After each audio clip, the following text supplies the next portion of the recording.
Dalam hadis Nabi mengatakan Allah itu kalau senang sama hambanya dan Allah menginginkan hamba itu baik, tandanya ada 4. Yang pertama, yufaqihu fiddin. Hamba itu akan dipahamkan agama.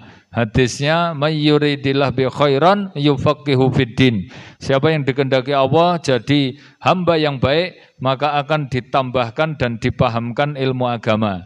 Nah, cara supaya paham agama itu dengan ngaji. Karena ilmu agama nggak bisa didapat kecuali dengan belajar.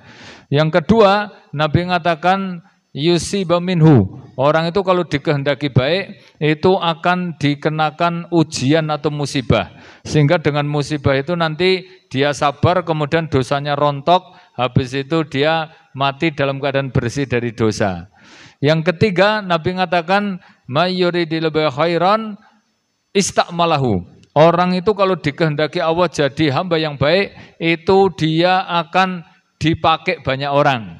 Maksudnya dipakai banyak orang itu dia bisa memberi manfaat banyak orang.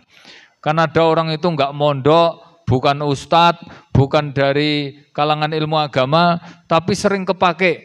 Neng masjid listrik mati di WA dia. Kemudian ada orang mati, ustadz aja ngerti mayit dredeg-dredeg, malah nangani dia. Kemudian imamnya nggak datang padahal bacaannya jane ya urung masuk nominasi. Tapi imam yang suaranya bagus telat terus akhirnya sik ngimami dia. Ustadz sik dikon kultum ora teko, akhirnya yang kultum dia. Nah, itu berarti dia itu sering kepake. Itu Nabi mengatakan khairun nas, manusia yang levelnya baik, terbaik itu siapa? Anfa'uhum linnas. Dia bisa memberi manfaat banyak orang. Jadi orang lingkungannya banyak yang ngambil manfaat dari dia. Nah, yang keempat apa? Nabi mengatakan orang itu kalau dikehendaki baik, tuftah lahu amalun soleh qabla mautihi. Dibuka amal soleh sebelum dia mati. Walaupun sebelumnya dia tukang maksiat, tapi meh-meh mati malah tobat, akhirnya mati dalam keadaan baik. Nah itu, karena amal itu dihitung dari penutupan. Nabi mengatakan innamal a'mal bil khawatim. Sesungguhnya amal dihitung dari penutupannya. Kata Nabi fa inna ahadakum la ya'malu bi amalin ahlun nar. Walaupun jenengan itu beramal amalan neraka terus ya toh, terus sampai dia mau mati tinggal 1 jengkal, hatta ma bainahu wa baina ila dira, sampai dia dengan neraka itu tinggal 1 jengkal, karek 5 menit mati masuk neraka. Tiba-tiba kata Nabi beramal amalan surga fayadkhulaha, terus mati dalam keadaan beramal surga, maka dia matinya kemudian masuk surga. Terus kebalikannya fa inna haddakum la ya'malu bi amalin ahlul jannah. Ada di antara kalian beramal amalan surga terus, bendino salat, ibadah, taklim, ngerti-ngerti sampai dia itu dengan surga tinggal 1 jengkal, meh mati masuk surga, fa ya'malu bi amalin ahlun nar. Ngerti-ngerti malah beramalan amalan neraka, fayadkhulaha, akhirnya masuk neraka. Ada tukang ibadah di zaman Bani Israel namanya Abid. Itu dia ahli ibadah, ya muadzin, ya imam.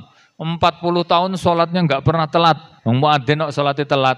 Itu kemudian pas mau adzan, dulu kan adzan mboten nganggo toa speaker toh. Itu adzan itu menek ke menara. Nah, pas menek ke menara itu ngerti ada perempuan cuantik tapi Nasoro, akhirnya orasi doa dan dia turun datangi si perempuan kemudian ngomong, ya fulana ini uriduki, saya menginginkan dirimu. Si perempuan Nasoro yang ngomong, lah kok iso, kamu kan muslim ahli ibadah muadzin, lah aku Nasoro. Nah, terus piye carane? Akhirnya kata si perempuan itu apa? Murtato, nek kowe gelem metu dari Islam, nanti datangi bapak saya, nanti kamu saya terima. Akhirnya detik itu juga dia murtad, kemudian datangi bapaknya, kemudian dinikahkan sama perempuan Nasoro. Akhirnya belum sempat menikmati si perempuan, menek lagi ke menara mau ngambil barangnya, qadarullah kepleset jatuh, kepalanya pecah, mati seketika. Ya coba, salate 40 tahun ya toh, ibadah yang gedu sekian puluh tahun lah kok penutupannya mati dalam keadaan murtad. Yang ngono kuwi Pak, makanya kita banyak berdoa. Kebalikannya ada orang yang hidupnya zaman Nabi bendino ibadah, ternyata ketika mau mati itu malah nyolong ghanimah, akhirnya mati dalam keadaan buruk. Masya Allah, maka kita betul-betul selalu memohon supaya diberi keistiqomahan. Saya berdoa mugi-mugi jamaah mriki Bapak Ibu sedaya pikantuk istiqomah sampai mati dalam ketaatan. Nah niku istiqomah ki abot masalahe ngene.